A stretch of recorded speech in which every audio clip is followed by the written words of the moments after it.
Hello दोस्तों, welcome to lecture number 1 ideal switch. मैं हूं कृतिवास द्विवेदी। चलो शुरू करते हैं लेक्चर। आज के लेक्चर में हम थोड़ा बेसिक ऑफ पावर इलेक्ट्रॉनिक्स देखेंगे। बेसिक्स क्या है, फिर आइडियल स्विच के ऊपर जाएंगे, इसके स्टैटिक कैरेक्टरिस्टिक्स एंड डायनामिक या फिर स्विचिंग बोल सकते हैं आप इसको, स्विचिंग कैरेक्टरिस्टिक्स देखेंगे। तो चलिए शुरू करते हैं। पावर इलेक्ट्रॉनिक्स के 3 बेसिक कंपोनेंट हम देख लेते हैं। पहले तो पावर इलेक्ट्रॉनिक्स का सिग्निफिकेंस होने के लिए पहला होता है सोर्स, दूसरा होता है लोड और तीसरा खुद पावर इलेक्ट्रॉनिक्स कन्वर्टर। ये जो कन्वर्टर ये बना होता है पावर इलेक्ट्रॉनिक्स डिवाइस। एक बड़ा सिग्निफिकेंस इसका है जो कन्वर्टर है उसको कंट्रोल करना। अगर कंट्रोल नहीं करोगे तो पावर इलेक्ट्रॉनिक्स से कुछ वजूद ही नहीं रहता। जैसे तो ट्रांसफार्मर से चल रहा है वैसे ही चलता रहता। अब इसका कंट्रोल बड़ा सिग्निफिकेंट हो जाता है। अब जब हम एडवांस क्लास में धीरे धीरे आगे बढ़ते रहेंगे, इसके ऊपर मैं बहुत डिटेल में डिस्कस करने वाला हूँ, जो शायद आपको बहुत इंटरेस्ट दे पावर इलेक्ट्रॉनिक्स को समझने के लिए। अब पावर इलेक्ट्रॉनिक्स को थोड़ा समझते हैं बाय डेफिनेशन। पावर इलेक्ट्रॉनिक्स ये इलेक्ट्रिकल इंजीनियरिंग का the branch of electrical engineering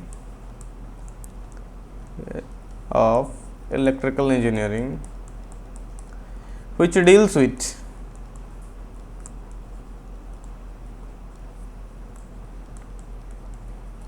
control and conversion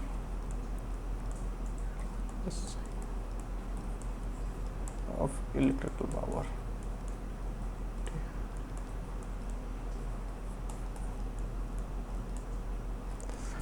The branch of electrical engineering which deals with control and conversion of electrical power.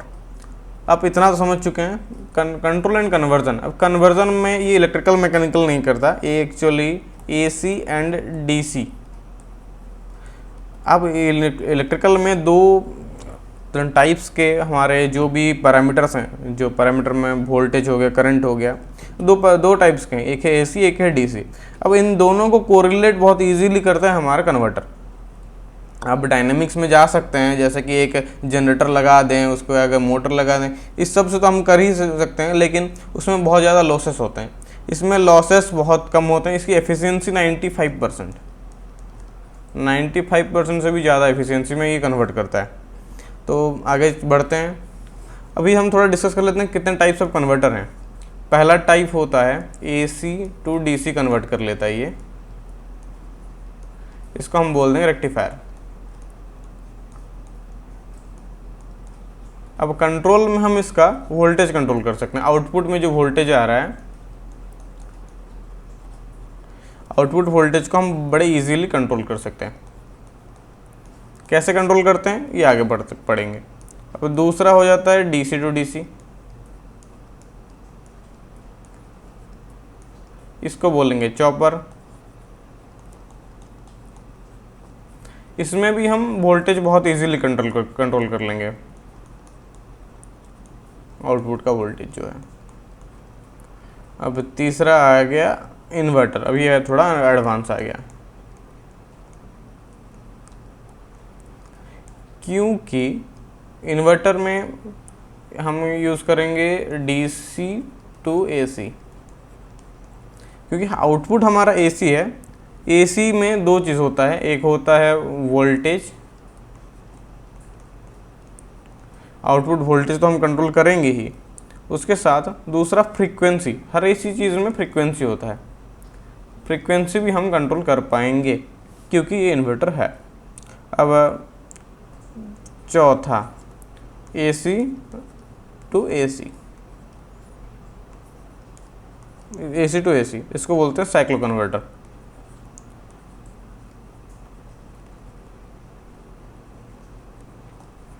इसमें भी सेम चीज़, क्योंकि output हमारा एसी है। AC output में हम एक तो वोल्टेज कर सकते हैं, दूसरा है हमारा फ्रीक्वेंसी।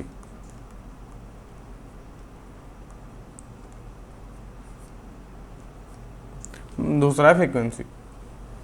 अब ये सब करने के बाद हम यूटिलाइज इसको कहाँ करेंगे? अब हम चलते हैं थोड़ा देखते हैं कि इसका यूटिलाइजेशन कहाँ पे है। अब AC टू DC तो आपको पता होगा, मोबाइल चार्जर हो गया, चार्जर एलिमिनेटर, इस सब में यूज़ होता है। DC टू DC हमारे कुछ प्रिसाइज इक्विपमेंट होते हैं जिसमें हम DC ही यूज़ करते हैं। अब एक हमारे पास एक सेंट्रल DC 220 वोल्ट का आ गया, अब उसको हमको 48 हो गया, 5 वोल्ट हो गया। अब इस सब में अगर ज़रूरत पड़े तो हम उसको वेरिएबल वोल्टेज से यूज़ कर सकते हैं इसको। अब उसके बाद हो गया इन्वर्टर। इन्वर्टर आपके घर में भी इन्वर्टर लगा है, उसका मुझे ज़्यादा नहीं पड़े एग्जांपल, क्योंकि घर में तो आपका लगा है। दूसरा हो गया ये जो सोलर सिस्टम में, सोलर में लग गया। तीसरा हो गया अपना विंड मिल, विंड, इस सब में यूज़ होता है, ठीक है। और चौथा AC टू AC कन्वर्टर, कुछ स्पेसिफिक VFD में लगता है, VFD वेरिएबल फ्रीक्वेंसी ड्राइव। अब थोड़ा और डिटेल में देखते हैं इसका यूजेस कहाँ पे है। पहला तो जैसे हमने बोला था सोलर इन्वर्टर, सोलर इन्वर्टर में यूज़ हो गया, विंड मिल में यूज़ हो गया। अब इलेक्ट्रिक व्हीकल और ट्रैक्शन में हो गया, जैसे चार्जिंग में भी हो गया, और इसका ट्रैक्शन ये हो गया। अब नेक्स्ट जो चीज़ हो गया, इंडस्ट्रीज़ में बहुत प्रिसाइज रोबोटिक्स जहाँ पे यूज़ होता है, ऑटोमेशन जहाँ पे यूज़ होता है, हम वहाँ भी पावर इलेक्ट्रॉनिक्स का बहुत अच्छे से यूज़ करते हैं। अब लास्ट जो हमारा बहुत लार्ज स्केल में यूज़ करते हैं वो है अपना ग्रिड स्टेबिलिटी या फिर HVDC के लिए, HVDC। अब ग्रिड स्टेबिलिटी HVDC, इसके ऊपर हम थोड़ा अच्छे से बात करेंगे, लेकिन अभी नहीं। ग्रिड और ग्रिड का स्टेबिलिटी पहले समझेंगे, उसके बाद हम HVDC का रोल क्या है उसका हम फर्दर एक लेक्चर लेंगे, उसमें हम समझेंगे टोटल HVDC का रोल क्या होता है। और कुछ और भी यूज़ होते हैं, जैसे कि स्टैटकॉम। अब चौथा हो गया हमारा फैक्ट्स, TS। इतने सारे जगह पे हम पावर इलेक्ट्रॉनिक्स का यूज़ करते हैं। अब कुछ एडवांटेज डिसएडवांटेज के ऊपर बात करेंगे। एडवांटेज में होता है हाई एफिशिएंसी, जो थोड़ी देर पहले ही मैं बोल रहा था। कॉम्पैक्ट साइज़, बहुत छोटा साइज़ होता है। और high reliability, low maintenance, fast acting, fast dynamic response, precise flexible control.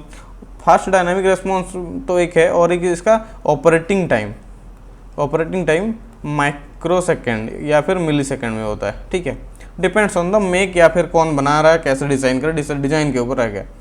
और डिसएडवांटेज के ऊपर होता है हार्मोनिक डिस्टोर्शन। ये इसका एक डिसएडवांटेज ये है कि इसे AC ग्रिड में अगर लगा है तो उसका जो करंट है IAC करंट में ये हार्मोनिक जरूर देगा। दूसरा एक और पॉइंट है, और ये क्या करता है, रिएक्टिव पावर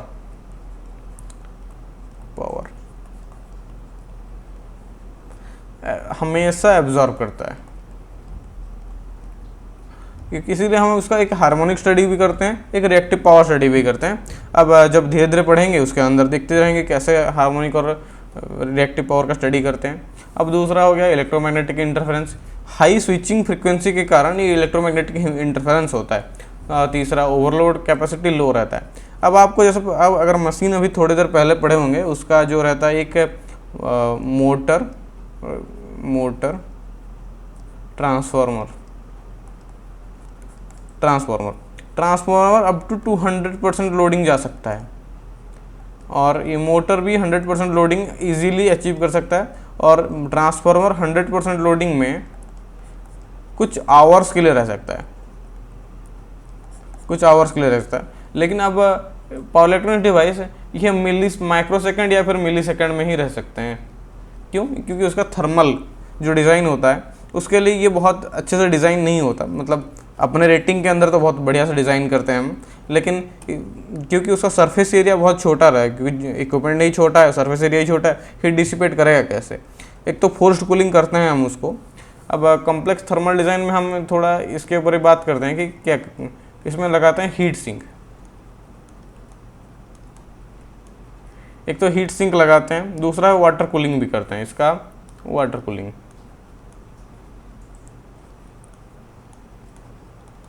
अब डिफरेंस कहाँ है? जब छोटा एप्लीकेशन है हीट सिंक में काम हो जाएगा। अब HVDC स्टैटकॉम, ऐसे बड़े बड़े इंडस्ट्रियल एप्लीकेशन में हम इसे वाटर कूलिंग करते हैं। अब इंक्रीज कंट्रोल कॉम्प्लेक्सिटी, क्योंकि हमको इतना प्रिसाइज चाहिए, इसके लिए हम PLC, SCADA, अगर कुछ बड़ा सिस्टम बना रहे हैं बड़ा इंडस्ट्री लेवल में, तो हमको ये दो चीज़ में मास्टरी करनी पड़ती है। इसमें बहुत कॉम्प्लेक्स, इवन ये कुछ ईयर्स भी लग सकता है इसका एक प्रोग्राम डिज़ाइन करने के लिए, मतलब कुछ बड़ा ही प्रोग्राम रहता है इसको, क्योंकि कंट्रोल है उसके साथ प्रोटेक्शन भी इंक्लूड हो जाता है। इतना ध्यान देने की ज़रूरत नहीं है, मैं एडवांटेज डिसएडवांटेज के ऊपर ही बात कर रहा था। अब नेक्स्ट चलते हैं आइडियल स्विच के ऊपर। अब आइडियल स्विच आप लोगों को क्या लगता है आइडियल स्विच में क्या हो सकता है? अब एक स्विच है तो इसमें दो चीज़ ज़रूर होगा, पहला ऑन स्टेट रहेगा इसका, दूसरा रहेगा ऑफ स्टेट। ठीक है, शुरू क्योंकि स्विच अभी ऑफ स्टेट में ही है, क्योंकि आप देख रहे हैं करंट फ्लो नहीं होगा, इसको ओपन कर दिए हैं, तो हम ऑफ स्टेट से शुरू करते हैं। ऑफ स्टेट में पहला चीज़ तो होगा ये करंट तो ज़ीरो होगा, IAB ये हो गया हमारा ज़ीरो। VAB क्योंकि ये आइडियल है स्विच, हम मान के चलेंगे VAB माइनस इन्फिनिटी से प्लस इन्फिनिटी, कोई भी वोल्टेज विथस्टैंड कर सकता है, बड़ा से बड़ा वोल्टेज, इवन इन्फिनिटी जो डिफाइंड भी नहीं हो सकता इतना बड़ा वोल्टेज, उसको भी ये विथस्टैंड कर सकता है, हम मान के चलेंगे। अब ऑन स्टेट में क्या होगा, पहले तो VAB ज़ीरो हो जाएगा, ठीक है, और ये IAB ये सेम चीज़ होगा, minus infinity IAB plus infinity. ठीक है, इसका जो करंट होगा, करंट विथस्टैंड कैपेसिटी ये भी बहुत ही ज़्यादा होगा कि इनफाइनाइट लेवल ऑफ करंट ये अपने में ले सकता है, मतलब पास थ्रू कर सकता है। ठीक है, अब ये जो हम जो कुछ पॉइंट्स लिखे हैं इसमें से कुछ निकालेंगे इसके बाद कि जो ज़ीरो और इनफाइनाइट का मतलब क्या है। इसके पहले हम ये जो C लिखा है, ये C का मतलब क्या समझते हैं, क्योंकि आपने कभी ये देखा ही नहीं होगा C का मतलब क्या है। C का मतलब होता है कंट्रोल। हम अगर एक स्विच है उसको कंट्रोल्ड ऑन या ऑफ करना चाहते हैं तो उसके अक्रॉस हमको करंट देना पड़ता है, लेकिन क्योंकि ये आइडियल है ये करंट ज़ीरो लेगा, बस हम पोटेंशियल अप्लाई करते हैं, काम बन जाएगा। तो इसमें पहला पॉइंट होगा IC is equal to zero, यानी जो कंट्रोल Z कंट्रोल इम्पिडेंस जो है वो इनफाइनाइट है। और ये दूसरा चीज़ है स्विचिंग टाइम।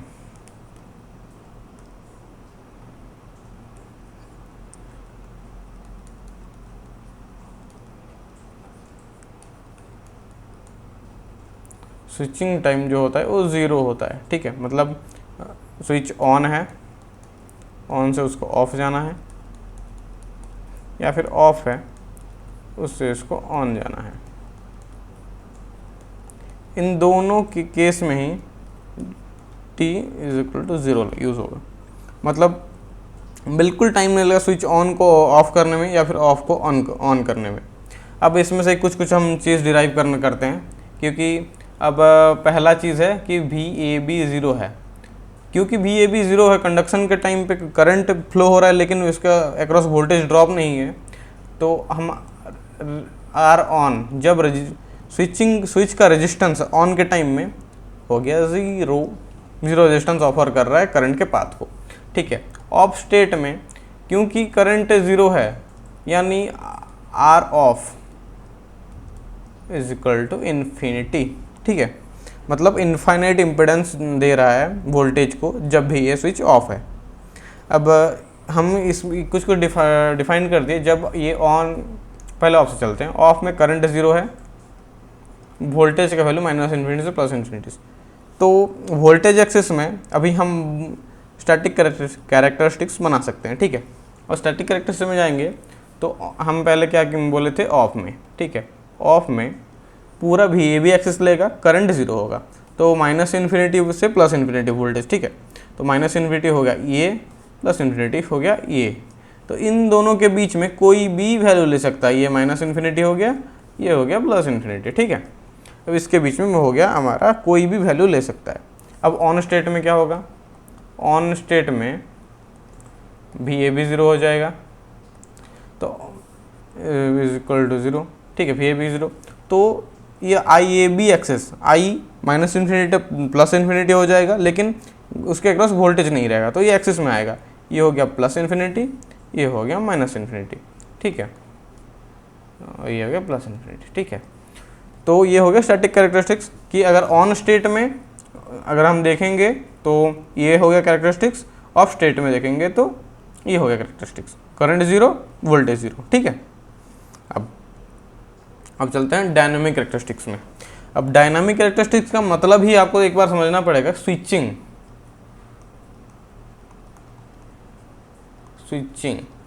कंडक्शन, ठीक है। मतलब ये वो कैरेक्टरिस्टिक्स है जिससे आप स्विचिंग लॉसेस या फिर कंडक्शन लॉसेस निकाल सकते हैं अगर स्विच में है, क्योंकि ये आइडियल स्विच है, इसमें ना स्विचिंग लॉसेस होना चाहिए ना कंडक्शन लॉसेस। क्यों?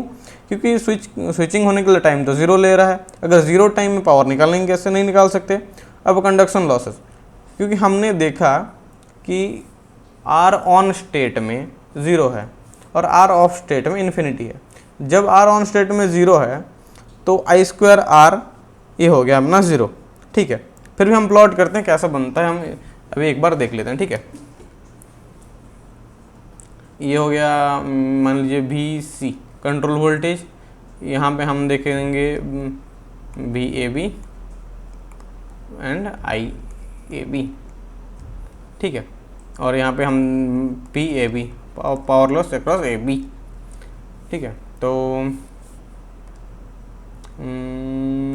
हाँ ठीक है, लाइन मिल गया।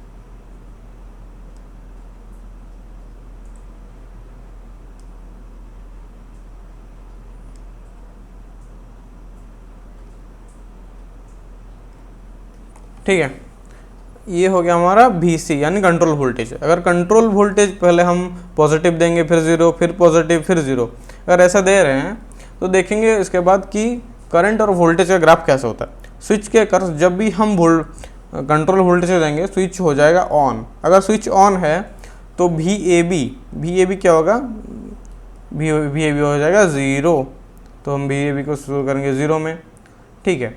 और IAB क्या हो जाएगा, IAB हो जाएगा पॉजिटिव, ठीक है। पहले VAB कर देते हैं, अब स्विच हो गया क्लोज, VAB आ जाएगा पॉजिटिव, ठीक है। जब तक स्विच ऑन रहेगा तब तक VAB हो जाएगा ज़ीरो, जब तक स्विच ऑफ रहेगा VAB रहेगा पॉजिटिव,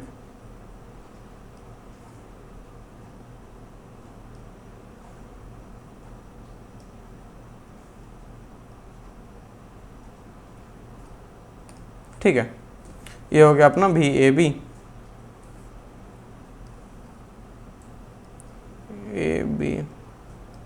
ये हो गया VAB। अब करंट का ग्राफ बनाते हैं, करंट, ठीक है। करंट का ग्राफ यहाँ से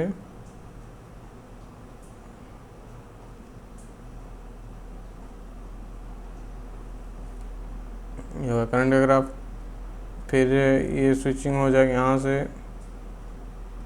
ठीक है। मार्कर से बना लेते हैं, ठीक है। यहाँ पे फिर आगे करंट, जब स्विच ऑफ है करंट हो गया ज़ीरो, फिर स्विच ऑन है करंट हो गया पॉजिटिव, फिर स्विच ऑफ है करंट हो गया ज़ीरो। अब ये है करंट ग्राफ। अब इसमें मत जाइए प्लीज़ कि ये गड़बड़ हो गया, अरे मार्कर मेरा अच्छे से काम नहीं कर रहा थोड़ा, ठीक है। चलो अभी पावर का देख लेते हैं। अब पावर का कैसे होगा, क्योंकि अभी VAB ज़ीरो है, IAB पॉजिटिव है, ज़ीरो इंटू कोई भी रैंडम पॉजिटिव वैल्यू ज़ीरो ही होगा, ठीक है। अब आगे देखिए, फिर करंट ज़ीरो हो गया तो फिर ज़ीरो, फिर वोल्टेज ज़ीरो हो गया फिर ज़ीरो, फिर करंट ज़ीरो हो गया फिर ज़ीरो, तो मतलब पावर लॉस यहाँ पे ज़ीरो हो गया।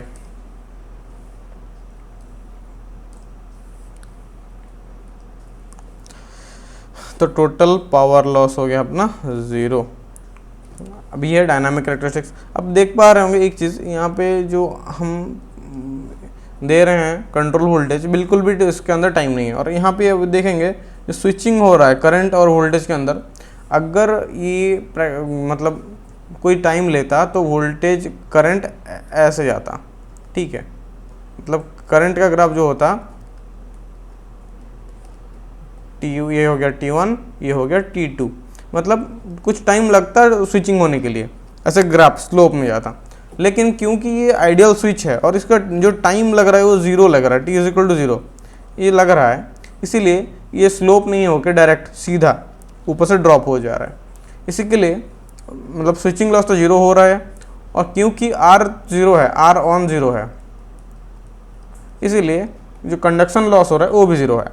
क्योंकि R और एक है जो ब्लॉक, एक होता है R इन्फिनिटी की वजह से, R इन्फिनिटी एक टाइम होगा जिसमें हमारा करंट ज़ीरो हो रहा है, यह है करंट ज़ीरो। और वोल्टेज, अगर करंट ज़ीरो है मतलब R इन्फिनिटी है। R अगर कोई डिफाइंड वैल्यू होता, कुछ किलो ओम्स या फिर कैसा होता, तो कुछ मिली एम्पियर में, I मिली एम्पियर में करंट फ्लो होता, तो उसके ब्लॉकेज लॉसेस होता कि जब हम वोल्टेज को ब्लॉक कर रहे हैं उसमें लीकेज लॉस हो जा रहा है, ऐसा भी नहीं हो रहा। इसीलिए आइडियल स्विच डायनामिक कैरेक्टरिस्टिक्स ये रह गया, ये रह गया स्टैटिक कैरेक्टरिस्टिक्स।